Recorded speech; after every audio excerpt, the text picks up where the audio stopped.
Kilometre வந்து 80,000 reset பண்ணி கொடுத்துருக்காங்க. ஓகேவா?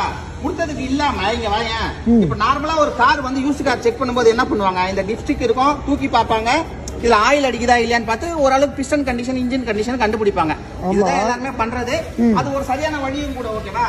ஆனா அது என்ன பண்ணிருக்காரு நம்ம டீலர் நண்பர், என்ன பண்ணிருக்காரு, இந்த டிப்ஸ்டிக் உள்ள இந்த பஞ்சு இருக்கு பத்தியா, இந்த பஞ்சு இது உள்ள வச்சு ஃபெவிக்விக் ஊத்தி ஒட்டிட்டு இந்த ஸ்டிக்கர் வந்து இப்படி உள்ள போட்டா மேல வந்து இந்த பஞ்சு வழியா மேல வந்து ஆயில் தெரிக்காதுல்ல, ஆமா, அதை தெரிக்காம கஸ்டமரை ஏமாத்தி சீசான வண்டியை வித்துருக்காரு. ஓகே. கஸ்டமரே பாவம் அம்மாவுக்கு வந்து டயாலிசிஸ் பண்றாங்க, வீக்லி 2 டைம்ஸ் பண்றாங்கன்னு கால் டாக்ஸ்ல ஏத்த மாட்டாங்களா, ஸ்மெல் வருதுன்னு.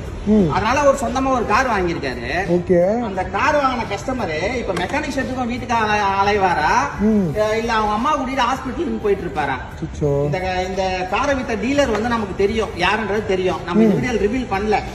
அவருக்கு ஒரு அன்பா ஒரு ரெக்வெஸ்டா ஒன்னு சொல்றோம், கேட்டுக்கிட்டோம். அவரு இந்த காரை வந்து கஸ்டமர் கிட்ட திரும்ப வாங்கிக்கிட்டு அந்த காசை வந்து திருப்பி கொடுத்துட்டாருன்னா அவர் வேற ஏதாவது ஒரு நல்ல கார் வாங்கிப்பாரு. அவரே ரொம்ப கஷ்டத்துல இருக்காரு. இந்த மாதிரி எல்லாம் ஸ்கேம் பண்றது கொஞ்சம் கூட அடுக்காது கடவுளுக்கே கூட.